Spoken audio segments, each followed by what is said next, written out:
that Joseph is, of course, out of jail and elevated. He's going to become the vizier of Egypt, the prime minister.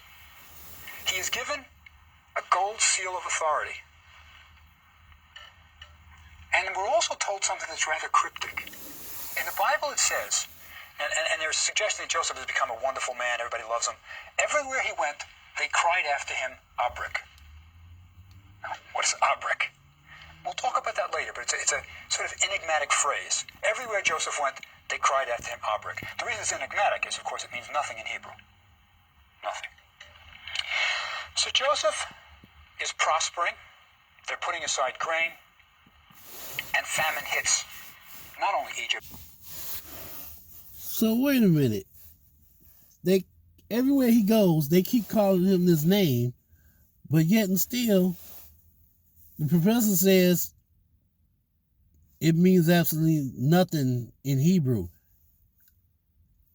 He's Hebrew, or at least he's the patriarch of the Hebrew nation. This is a little confusing, y'all. I'm a little confused by that. So if anybody out there is fluent in Hebrew language, post a comment. Let me know exactly what that means. Why the disconnect? And what language is it actually in? Is it Greek or is it a different language? Because you had a lot of conquerors in Egypt. So, I don't know. I'm just curious to know what's the meaning behind that if it's not actual Hebrew. Now, Joseph's family, his father, Jacob, who is Jacob called Israel, right? It's the same person. Jacob was called Israel. Now, El, of course, means God. And Jacob wrestled with the angel of the Lord and had power, so he's called Israel also. Right? So Jacob called Israel, has his 11 sons still, right, in the north. And famine hits. So what does he do? He sends down his sons into Egypt because they have grain. He sends not all 11, though. He keeps back his favorite, Benjamin. Now, he's his favorite because he's the only son by Rachel, by the favorite wife. Now, the name is interesting, by the way, Benjamin. Both in Hebrew and Arabic, they're both Semitic languages and they're very close. Yamin means right, on the right side. Ben means son. Benjamin has the place of honor. He's the son on the right hand of his father, on the right-hand side of his father. That's what Benjamin means. And remember, when we talked about Middle Kingdom tombs in Beni Hassan, Beni, the sons of Hassan. Even the country Yemen, for example, it's Arabic for on the right. When you entered into Yemen, you made a right turn to get into Yemen, Yamin. Right? So Benjamin, the son on the right hand of his father, special one, he doesn't want to lose Benjamin. Benjamin stays behind. But the other 10 brothers go into Egypt, and they have to ask for food. Right? They come with money. They're going to buy food. They meet up with Joseph, who is distributing grain. Joseph recognizes them, but they don't recognize Joseph. He's changed. Years have passed. He's a big official. They don't recognize Joseph. And he asks, do you have any other brothers? And he says, well, we got one. Benjamin's back home. And he says, he really wants to see this other brother. Bring him. That's a big one. Now, the brothers are sent home. But Joseph has played a trick on them. He has put their money back in their sacks along with the grain. So the brothers are going home both with food and the money, but don't know it. And they return home, and their father's upset about the money, certainly concerned about Benjamin going into Egypt. Right? But he sends Benjamin. Right? Benjamin goes. Benjamin has a reunion with Joseph. not quite recognized, right? Not quite recognized. He sees Benjamin. And what he does is Joseph puts in the sack of the brothers with the grain a silver cup. A silver cup. It's a trick. The silver cup is discovered, and Benjamin's kept as hostage as the brothers are sent back home. Right? Benjamin, the one that the father is going to miss the most, is in Egypt. Now, finally, the family is reunited. We have a reunion. They go back into Egypt. Joseph reveals who he is. He forgives. It's a tearful reunion, right? And Joseph, in some way it seems, has been sent by God to assure the well-being of Israel. Now, Israel, both his father, and Israel, the people, right? So there's a reunion. And Jacob, the father, comes to live in Egypt. Now, we're even told where they live, right? There's this family reunion. He lives in the land of Goshen. That's the Delta. That's where the Hyksos were. But that's where the family settles, right? So we get this very nice story of a reunion, forgiveness, protection. And Jacob, the patriarch, the father, has a vision. God tells him, I will bring you out of Egypt. It's a little bit like the Exodus foretold. He's going to come out of Egypt, right? Now, the famine is proceeding, though. Right? The 14 years aren't up, by any means. And as the famine proceeds, Joseph shows what a sharp businessman he is. Now remember, he's not a freewheeler. He's working for the Pharaoh. Everybody worked for the Pharaoh. As the famine proceeds, the Pharaoh has the grain stored. But now the people don't have what to eat. The farmers aren't growing crops. The famine is hit. But they need food. Joseph buys their land. He gives them grain. It's not the Pharaoh being magnanimous. The Pharaoh gives them grain to eat, but he's buying up land. So soon the Pharaoh is going to own virtually all the land in Egypt. With one exception. There's a nice little detail here that we'll talk about in a little while. The exception is the priest's land.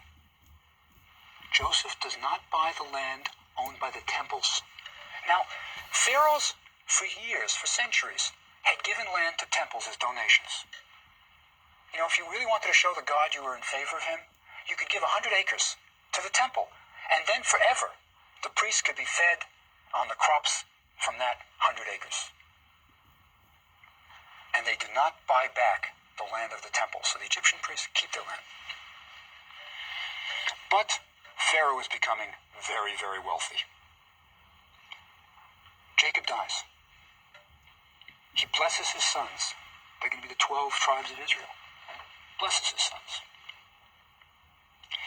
And he also requests burial outside of Egypt. Doesn't want to be buried in Egypt. And the Bible tells us, and this is exactly what it says, then Joseph ordered the doctors in his service to embalm his father. The doctors embalmed Israel, and it took 40 days for embalming. The Egyptians mourned him for 70 days. So we have Jacob being mummified, like an Egyptian. Right? One of the only two people in the Bible, by the way, who are mummified. Right? The other one is going to be Joseph. Right? And we know that a large retinue takes the body of Jacob, called Israel, out of Egypt for burial. So he gets his wish. Jacob, called Israel, is buried outside. Then Joseph dies. Now what happens to Joseph? He says, be sure to take my bones from here. He doesn't want to be buried in Egypt either. Right? And the story ends by telling us that they embalmed Joseph and laid him in his coffin. Right? Now, the story's... Okay, so, ooh, excuse me. Jacob, called Israel, had 12 sons, and those 12 sons became the 12 tribes of Israel. Makes sense. but he didn't want to be buried in Egypt, although the Egyptians mourned his loss. Well, to me, that seems like he had a relationship with the Egyptians alongside his son, Joseph. So, I don't know. I don't know what the deal was, but some of the people, the entourage or whatever you want to call it, some of the people that left Egypt to help bury Jacob were Egyptian. Not all of them, but some of them. And I would say that because Israel's sons lived in Egypt, they dressed like Egyptians. So when the story was told, people automatically assumed they were Egyptians. If you live in New York and you travel to Florida, yes, you might stay in Florida for a while, but your accent gives you away. People are going to know that you are from New York. Now, New York to New Jersey, that's not so much. To an outsider, say you're from Oklahoma or Chicago, but to an outsider, person comes to Chicago from New York or New Jersey, I would say the average person would not, unless you really know the language and the customs, you might confuse a person from New York from being from New Jersey. I know from personal experience, the first time I heard somebody outside of Russia, I think it was Ukraine, and first thing I said was, "So how long have you been out of Russia?" They instantly got upset. They corrected me, and I felt kind of stupid because I just automatically assumed they were from Russia. But the same could be said of a lot of cultures. Mexicans don't like to be confused with Puerto Ricans. Puerto Ricans don't like to be confused with Mexicans. But they they both speak a dialect of Spanish. So what I'm getting to is that the nation of Israel has been mischaracterized because of the land that they lived in. It was assumed that they were Egyptians that were burying Jacob and Joseph, but in all reality, it was probably the Israelites that were carrying his body out of Egypt. So onlookers thought, oh, the Egyptians are burying somebody. I know it might sound confusing to some, but you'll figure it out. I'm still figuring it out myself. And on that note, you good people, I might do a part 3 because there's more to this section. Maybe not. Don't know yet. But with that, I'll chat with you later.